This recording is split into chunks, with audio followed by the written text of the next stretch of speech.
नमस्कार, स्वागत है आप सभी का आपके अपने YouTube चैनल ए सर एकेडमी में। हम पढ़ रहे थे क्लास 7th की साइंस का चैप्टर 2 न्यूट्रिशन इन एनिमल्स। हमने लास्ट क्लासेस में ये समझ लिया था कि जो ह्यूमन डाइजेस्टिव सिस्टम होता है उसके अंदर कौन कौन से बॉडी पार्ट्स या फिर बॉडी ऑर्गन्स वर्क करते हैं। साथ में ये भी समझ लिया था कि जो न्यूट्रिशन की 5 स्टेप्स होती हैं, जो इंजेशंस, डाइजेशन, एब्जॉर्प्शन, एसिमिलेशन और ईगेशन। तो हमने ये भी देखा था कि बॉडी के कौन से हिस्से में कौन सी स्टेप फॉलो होती है ना। तो लास्ट क्लास में हमने ये देख लिया था कि जो माउथ होता है हमारा, है ना, जिसको हम क्या कहते हैं, बकल कैविटी कहते हैं। तो उसके अंदर फूड को कैसे अंदर किया जाता है, उसके बाद फूड को कैसे च्यूइंग करते हैं, च्यूइंग करने में कौन कौन से बॉडी पार्ट्स है या फिर बॉडी के ऑर्गन जो किसके अंदर होते हैं, माउथ के अंदर होते हैं, तो वो कैसे काम करते हैं, ये सब हमने लास्ट क्लासेस में अच्छे से समझ लिया है। ठीक है, अब देखो आज की क्लास में हम देखने वाले हैं कि जो हमने खाना खाया होता है उसको हमने क्या किया, अच्छे से चबाया, च्यूइंग किया। उसके अंदर जो टंग होती है वो क्या कर देती है, सलाइवा को मिक्स कर देती है ना। और साथ में जो टंग होती है वो फूड को क्या करती है, पीछे की ओर क्या करती है, पुश कर देती है ना, ताकि जो खाना होता है वो कहां पर चला जाए, फूड पाइप में। कहां पर चला जाए, फूड पाइप, जिसको हम क्या कहते हैं, ऑसोफोगस कहते हैं। क्या कहते हैं, ऑसोफोगस। तो आज की क्लास में हम यही समझने वाले हैं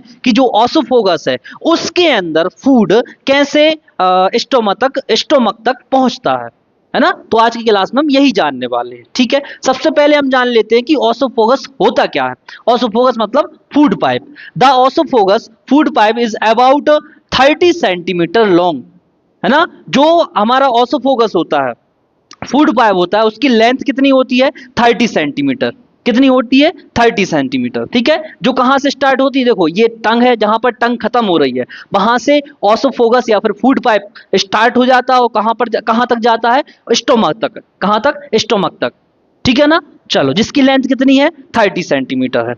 food does not just fall down by gravity.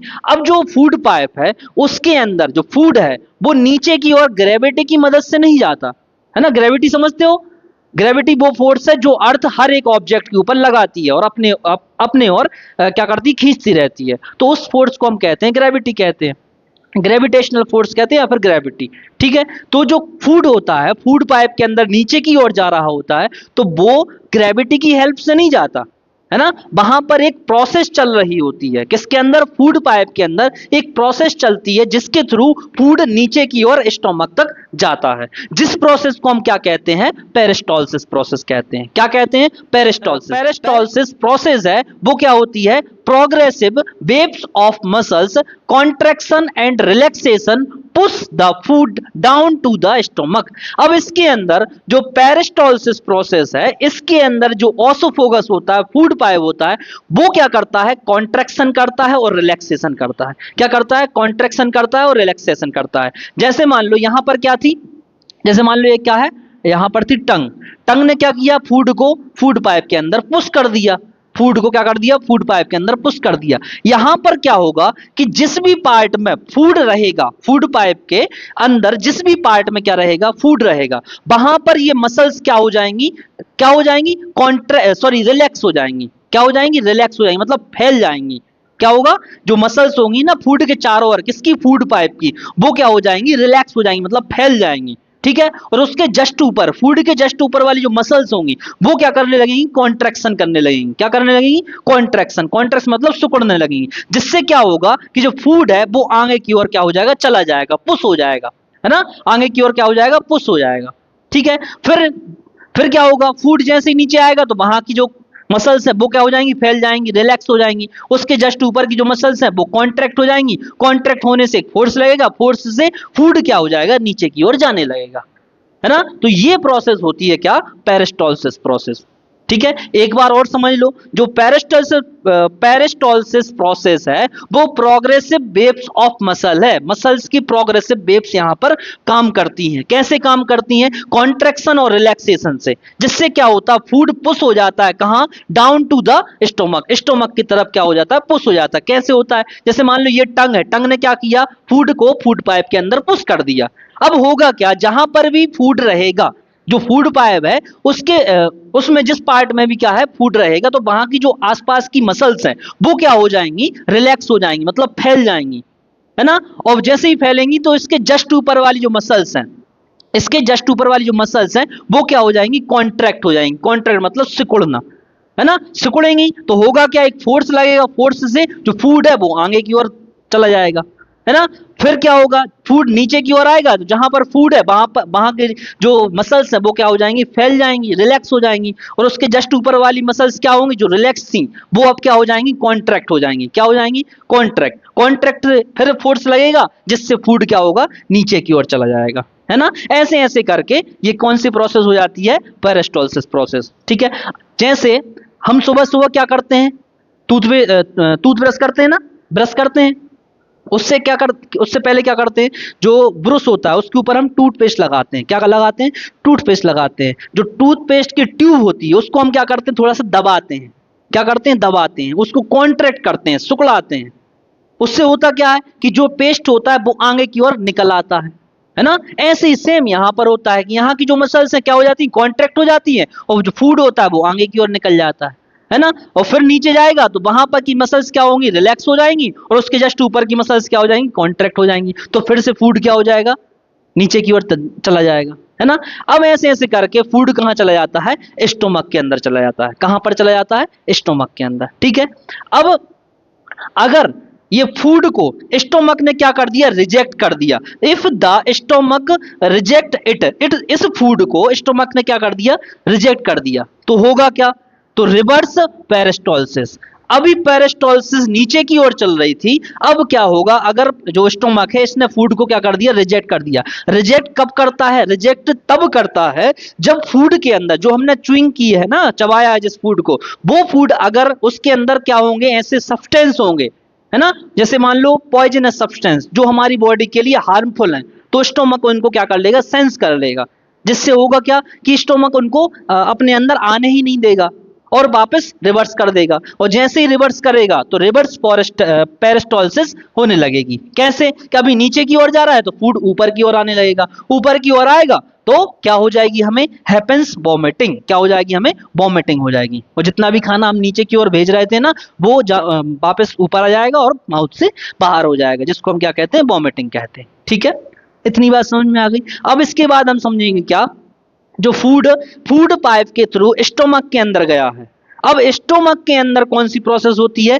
वहां पर होती है डाइजेशन होता है। कहां पर, स्टोमक के अंदर क्या होता है, डाइजेशन होता है। अब डाइजेशन कैसे होता है, कौन कौन से पार्ट्स स्टोमक के अंदर डाइजेशन करवाते हैं, और कौन कौन से सब्सटेंस स्टोमक के अंदर होते हैं जिससे फूड क्या हो जाता है, डाइजेस्ट हो जाता है। डाइजेशन वो प्रोसेस होती है जिसके अंदर जो कॉम्प्लेक्स फूड पार्टिकल्स होते हैं वो कन्वर्ट होते हैं या फिर ब्रेक होते हैं सिंपलर सब्सटेंस में, छोटे छोटे सब्सटेंस में, है ना। और जितने भी फूड के अंदर न्यूट्रिएंट्स होते हैं वो क्या हो जाते हैं, अलग अलग हो जाते हैं। क्या हो जाते हैं, अलग अलग हो जाते हैं। ठीक है। अब ये प्रोसेस कैसे होती है, स्टोमक के अंदर क्या क्या है, तो ये हम इसके बाद डायग्राम की हेल्प से समझेंगे। ह्यूमन डाइजेस्टिव सिस्टम के अंदर जो अभी अपन ने क्या समझा है, फूड पाइप समझा है। फूड पाइप के जस्ट बाद फूड कौन से पार्ट में इंटर करता है, फूड करता है इंटर स्टोमक के अंदर। कहां पर, स्टोमक के अंदर।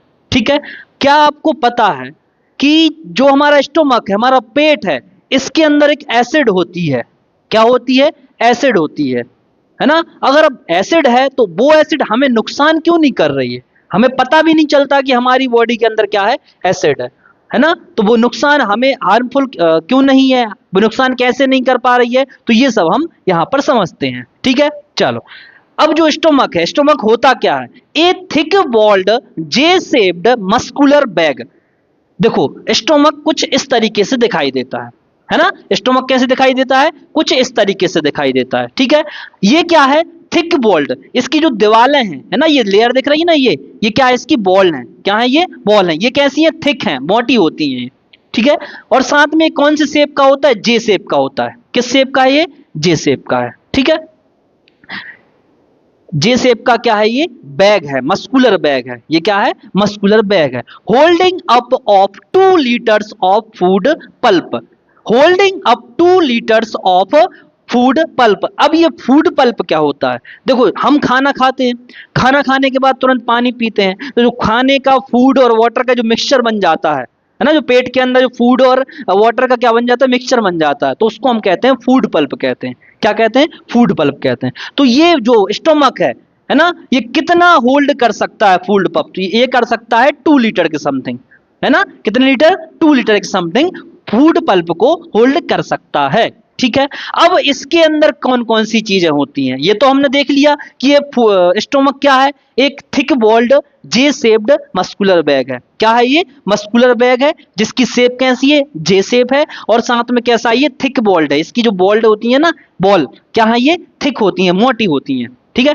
अब देखो, अब ये स्टोमक है, इसके अंदर क्या क्या होता है? सबसे पहले देखो, इसके अंदर होती है एसिड। क्या होती है? एसिड, जिसका नेम है हाइड्रोक्लोरिक एसिड। हमारी बॉडी के अंदर एक एसिड प्रेजेंट होती है, जो किसके अंदर होती है? स्टोमक के अंदर। उस एसिड का नेम होता है क्या? हाइड्रोक्लोरिक एसिड, है ना, हाइड्रोक्लोरिक एसिड। अब ये हाइड्रोक्लोरिक एसिड का काम क्या होता है? हाइड्रोक्लोरिक एसिड का काम है kills harmful bacterias entering with food. खाना खाते टाइम कुछ ऐसे हार्मफुल बैक्टीरियाज क्या हो जाते हैं? फूड के साथ स्टोमक के अंदर एंटर हो जाते हैं। तो उन बैक्टीरियाज को किल करने का काम किसका होता है? हाइड्रोक्लोरिक एसिड का होता है। ठीक है, अब जो हमने फूड पाइप देखा था, उसमें हमने देखा था कि जो स्टोमक होता है कभी कभी फूड को रिजेक्ट कर देता है, लेकिन होता क्या है, कभी कभी ये स्टोमक सेंस नहीं कर पाता कि कुछ बैक्टीरिया हैं जो हमारी बॉडी के लिए हार्मफुल है, तो वो क्या हो जाते हैं? स्टोमक के अंदर एंटर हो जाते हैं। लेकिन स्टोमक के अंदर क्या प्रेजेंट है? हाइड्रोक्लोरिक एसिड प्रेजेंट है, जो क्या करती है? उन बैक्टीरिया को मार देती है ना, क्या कर देती है? मार देती है। अब देखो, हाइड्रोक्लोरिक एसिड बहुत ही ज्यादा क्या है? स्ट्रॉन्ग एसिड होती है। क्या होती है? स्ट्रॉन्ग एसिड, है ना। इसका फुल फॉर्म या फिर सिंबल क्या है इसका? HCl। ठीक है, HCl क्या मतलब क्या होता है? Hydrochloric acid. ठीक है, अब जो हाइड्रोक्लोरिक एसिड है, इस स्टोमक को नुकसान कैसे नहीं पहुंचाती, है ना। अब एसिड है, बहुत स्ट्रॉन्ग एसिड है, होता क्या है, जो स्टोमक है, इसकी जो बॉल्स हैं, है ना, ये लेयर दिख रही है ना, ये बॉल्स हैं, ये एक क्या करती हैं? लिक्विड सीक्रेट करती हैं, है ना, लिक्विड सीक्रेट करती हैं। कौन सा लिक्विड? उस लिक्विड का नाम है क्या? म्यूकस। देखो, सीक्रेशन का मतलब होता है कि कुछ बाहर आना, है ना। जो बॉल्स हैं, इससे क्या होता है? एक लिक्विड बाहर आता है, ठीक है, अंदर साइड को, जिसका नेम क्या है? म्यूकस। अब ये म्यूकस का काम क्या होता है? Protects stomachs balls from its on acid. इसका खुद का एसिड कौन सा है? Hydrochloric acid. हाइड्रोक्लोरिक एसिड से बचाने के लिए, इसकी जो बॉल्स हैं, हाइड्रोक्लोरिक एसिड से बचाने के लिए किसका काम होता है? म्यूकस का काम होता है। म्यूकस क्या करता है? इसकी बॉल्स को इस एसिड से बचाकर रखता है ना, क्या करता है? इस एसिड से, हाइड्रोक्लोरिक एसिड से बचा के रखता है। इतनी बात समझ में आ गई? चलो, फिर क्या है, देखो, दो चीजें हो गई ना, स्टोमक के अंदर कौन कौन सी चीजें हैं? एक तो हाइड्रोक्लोरिक एसिड है, दूसरा क्या है? म्यूकस है। म्यूकस, इसकी जो बॉल्स है, यहां से सीक्रेट होता रहता है। क्यों? ताकि जो हाइड्रोक्लोरिक एसिड है, इसको क्या ना कर सके? हार्म कर सके, है ना, नुकसान ना पहुंचा सके। फिर उसके बाद आता है थर्ड चीज, क्या है? Digestive juice. क्या है? Digestive juice. इसके अंदर एक और लिक्विड प्रेजेंट होता है, जिसका नाम क्या है? Digestive juice. डाइजेस्टिव जो जूस है, उसका काम क्या होता है? Breaks proteins into simpler substance. देखो, जो फूड हमारी बॉडी के अंदर गया है, और कहां पर गया है? स्टोमक के अंदर, ठीक है। उसके अंदर अगर बैक्टीरियाज हैं, तो क्या कौन ने मार दिए? हाइड्रोक्लोरिक एसिड ने। हाइड्रोक्लोरिक एसिड से बचा के कौन रखता है? म्यूकस बचा के रखता है, ठीक है। अब जो फूड बचा, इसका डाइजेशन कौन कर रहा है? डाइजेशन करता है डाइजेस्टिव जूस। क्या करता है? डाइजेस्टिव जूस क्या कर रहा है? फूड का डाइजेशन कर रहा है, ठीक है। इसमें होता क्या है? Breaks protein into simpler substance. अब फूड के अंदर डिफरेंट टाइप के न्यूट्रिएंट्स होते हैं, है ना, कार्बोहाइड्रेट्स भी होते हैं, फैट्स भी होता है, प्रोटीन भी होते हैं, साथ में विटामिन भी होते हैं। तो इन सभी का डाइजेशन कौन करता है? डाइजेस्टिव जूस करता है। मेनली डाइजेस्टिव जूस प्रोटीन को क्या करता है? सिंपलर सब्सटेंस में ब्रेक करता है। किसको? जो प्रोटीन एक न्यूट्रिएंट्स है, उसको सिंपलर सब्सटेंस में क्या करता है? ब्रेक करता है। क्यों करता है? ताकि जब फूड कहां पर जाए, नेक्स्ट इसके बाद फूड कहां पर जाता है? स्मॉल इंटेस्टाइन के अंदर जाता है। कहां पर जाता है? Small intestine. वहां पर न्यूट्रिएंट्स का क्या होता है? एब्जॉर्प्शन होता है। क्या होता है? एब्जॉर्प्शन। अगर जो न्यूट्रिएंट्स है बिना डाइजेस्ट हुए डायरेक्टली कहाँ चले जाते हैं, स्मॉल इंटेस्टाइन के अंदर, तो वो डायरेक्टली उनको एब्जॉर्ब नहीं कर सकती। ठीक है, कौन? Small intestine. इसलिए स्टोमक के अंदर डाइजेस्टिव जूस प्रोटीन को सिंपलर सब्सटेंस में तोड़ देता है, ताकि जो स्मॉल इंटेस्टाइन है वो उनको क्या कर सके, अच्छे से एब्जॉर्ब कर सके। ठीक है, तो यहां पर स्टोमक में कौन सी प्रोसेस हो गई? डाइजेशन हो गई। ठीक है, अब इसके बाद हम समझेंगे कि जो फूड है वो कहां पर जाएगा? स्मॉल इंटेस्टाइन के अंदर। कहां पर जाएगा? स्मॉल इंटेस्टाइन के अंदर, जहां पर होता है न्यूट्रिएंट्स का एब्जॉर्प्शन। न्यूट्रिएंट्स का क्या होता है? एब्जॉर्प्शन। लेकिन अभी तो सिर्फ ये प्रोटीन क्या हुआ है? सिंपलर सब्सटेंस में ब्रेक हुआ है, लेकिन फैट, शुगर, है ना, और कार्बोहाइड्रेट्स, इनका जो डाइजेशन है ये कौन करता है? तो स्टोमक और स्मॉल इंटेस्टाइन के अंदर टू टाइप्स की क्या होती हैं? ग्लैंड्स होती हैं। टू टाइप की ग्लैंड्स प्रेजेंट होती हैं। ग्लैंड्स वो पार्ट होते हैं बॉडी के अंदर, वो ऑर्गन्स होते हैं जो क्या कर रहे होते हैं? कुछ ना कुछ लिक्विड बाहर निकालते हैं, है ना। जो ऑर्गन्स होते हैं कुछ ना कुछ लिक्विड को रिलीज करते रहते हैं, सीक्रेट करते हैं। उस ऑर्गन को हम कहते हैं क्या? ग्लैंड्स कहते हैं। तो ग्लैंड्स टू टाइप की होती हैं। कितने टाइप की? टू टाइप की। एक होती है एंडोक्राइन ग्लैंड्स और एक होती है एक्सोक्राइन ग्लैंड्स। एक्सोक्राइन ग्लैंड्स जो लिक्विड होता है, जो ग्लैंड से बाहर आ रहा होता है, तो वो क्या करती है? एक्सोक्राइन ग्लैंड्स बॉडी से बाहर निकालती है। जैसे हमारी बॉडी से क्या आता है? पसीना आता है ना। तो जो स्वीट्स ग्लैंड हैं वो क्या करती हैं? जिनको हम सेबेसियस ग्लैंड्स भी कहते हैं, वो लिक्विड को बॉडी से बाहर निकाल देती हैं। लेकिन जो ग्लैंड्स बॉडी के अंदर रहकर ही, बॉडी के अंदर ही क्या करती हैं? लिक्विड को सीक्रेट करती हैं। तो ऐसी ग्लैंड्स को हम कहते हैं एंडोक्राइन ग्लैंड्स, जो बॉडी के अंदर ही किसी ना किसी लिक्विड को रिलीज कर रही होती हैं, उनको कहते हैं हम एंडोक्राइन। और जो बॉडी के बाहर रिलीज करती हैं उनको कहते हैं हम एक्सोक्राइन। ठीक है, तो जो स्टोमक और इंटेस्टाइन वाला पार्ट होता है, उनके बीच में टू टाइप की क्या होती हैं? ग्लैंड्स होती हैं। एक ग्लैंड का नेम है लीवर और दूसरे का नेम है पैनक्रियाज। एक का क्या नेम है? लीवर, और दूसरे का क्या नेम है? पैनक्रियाज। अब हम लीवर को अच्छे से समझेंगे, लीवर का वर्क समझेंगे, और उसके बाद पैनक्रियाज क्या होता है वो समझेंगे, और पैनक्रियाज का वर्क क्या होता है ये समझेंगे। ठीक है, अब देखो जो स्टोमक है, स्टोमक के बाद स्मॉल इंटेस्टाइन में फूड जाएगा, लेकिन उससे पहले एक और प्रोसेस यहाँ इस वाले पार्ट में हो रही होती है, तो वो हम डायग्राम की हेल्प से यहाँ पर समझेंगे। स्टोमक के बाद जो फूड होता है, डाइजेस्टेड फूड, कहाँ पर जाता है? स्मॉल इंटेस्टाइन के अंदर। लेकिन स्टोमक और स्मॉल इंटेस्टाइन के बीच में दो ग्लैंड्स क्या करती हैं? वर्क करती हैं। क्या करती हैं? वर्क करती हैं। ठीक है, कौन कौन सी? एक होती है लीवर और दूसरी कौन सी है? पैनक्रियास। ठीक है, लीवर क्या है, क्या वर्क करती है, ये हम जानने वाले हैं, और पैनक्रियास क्या है, क्या वर्क करती है, ये जानेंगे। ठीक है, सबसे पहले हम जानते हैं क्या? लीवर। लीवर होता क्या है? लीवर हमारी बॉडी की लार्जेस्ट ग्लैंड है। सबसे बड़ी ग्लैंड कौन सी है? लीवर है। किसकी? हमारी बॉडी की सबसे बड़ी ग्लैंड क्या है? लीवर है, जिसका वजन कितना होता है? 1.6 kg, लगभग 1.5 किलो के समथिंग, है ना। 1.6 kg, लगभग कितना? 1.5 किलो के समथिंग इस ग्लैंड का क्या होता है? वजन होता है, वेट होता है। ठीक है, और ये लीवर करता क्या है? लीवर करता है सीक्रेट्स बाइल जूस, है ना। अब मैंने बताया था ना ग्लैंड्स क्या होती हैं? ग्लैंड्स वो ऑर्गन है जो कुछ ना कुछ लिक्विड बाहर निकालती रहती हैं। तो जो लीवर है वो क्या बाहर निकालती है, क्या रिलीज करती है? बाइल जूस, है ना। क्या करती है? Bile juice. अब ये बाइल जूस इसने सीक्रेट तो कर दिया, बाहर तो निकाल दिया, लेकिन ये बाइल जूस कहीं पर स्टोर भी तो होगा, है ना। स्टोर होगा, वो कहां पर होता है? गाल ब्लेडर के अंदर। जो लीवर होता है वो स्टोमक के जस्ट अपर साइड होता है ना। और लीवर के और स्टोमक के बीच में एक ब्लेडर है जिसका नाम क्या है? Gall bladder. ब्लेडर भी एक क्या है? मस्कुलर बैग होता है, जिसके अंदर बाइल जूस क्या होता है? स्टोर होता है। Bile juice store in gall bladder. Gall bladder के अंदर जो बाइल जूस है वो क्या होता है? स्टोर होता है। देखो लीवर ने रिलीज क्या किया? सीक्रेट क्या किया? बाइल जूस को। और स्टोर किसने किया? गाल ब्लेडर ने। अब बाइल जूस का काम क्या होता है? जो बाइल जूस है उसका काम क्या होता है? स्टोमक के अंदर डाइजेस्टिव जूस प्रेजेंट था, उसने क्या किया? प्रोटीन को डाइजेस्ट किया, मतलब उस प्रोटीन को ब्रेक करके सिंपलर सब्सटेंस में चेंज किया। लेकिन इसके बाद कुछ और मटेरियल भी बच जाता है, जैसे फैट, है ना।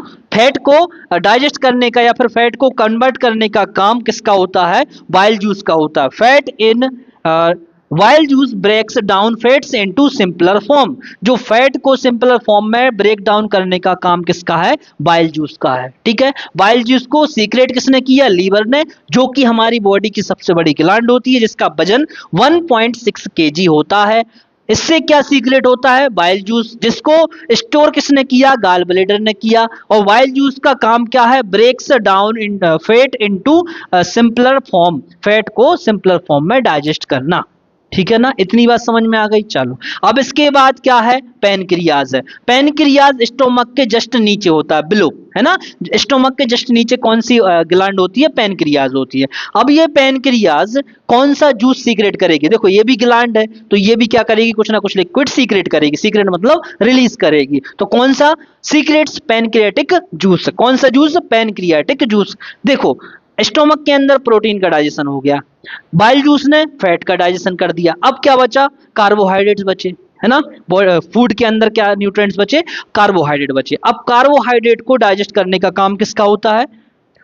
पैनक्रियास के अंदर निकलने वाले पैनक्रियाटिक जूस का, है ना। पैनक्रियाटिक जूस क्या करता है? Digest carbs, fats and proteins. अब स्टोमक के अंदर प्रोटीन का डाइजेशन हो गया, बाइल जूस ने फैट का डाइजेशन कर दिया। अब इसके बाद भी कुछ ना कुछ प्रोटीन रह जाता है और फैट रह जाता है डाइजेस्ट होने के लिए। अब ये सारा काम कौन कर देता है? पैनक्रियाटिक जूस, जो कहां से रिलीज हो रहा है? पैनक्रियास से। ये क्या करेगा? डाइजेस्ट करेगा किसको? कार्ब्स को, फैट्स को और प्रोटीन्स को, है ना। इनको अच्छे से डाइजेस्ट कर देगा, सिंपलर फॉर्म में ब्रेक कर देगा। फिर कहां जाएगा फूड? फिर जाएगा स्मॉल इंटेस्टाइन के अंदर। स्मॉल इंटेस्टाइन के अंदर फिर ये जितने भी न्यूट्रिएंट्स का डाइजेशन हुआ है, ये सारे के सारे न्यूट्रिएंट्स कौन एब्जॉर्ब करेगा? स्मॉल इंटेस्टाइन एब्जॉर्ब करेगी। ठीक है। अब इसके बाद हम जानेंगे कि जो स्मॉल इंटेस्टाइन है वो फूड के न्यूट्रिएंट्स को कैसे एब्जॉर्ब कर रही है, वहां पर एब्जॉर्प्शन की प्रोसेस कैसे हो रही होती है। ठीक है ना, तो डायग्राम की हेल्प से हम जानेंगे।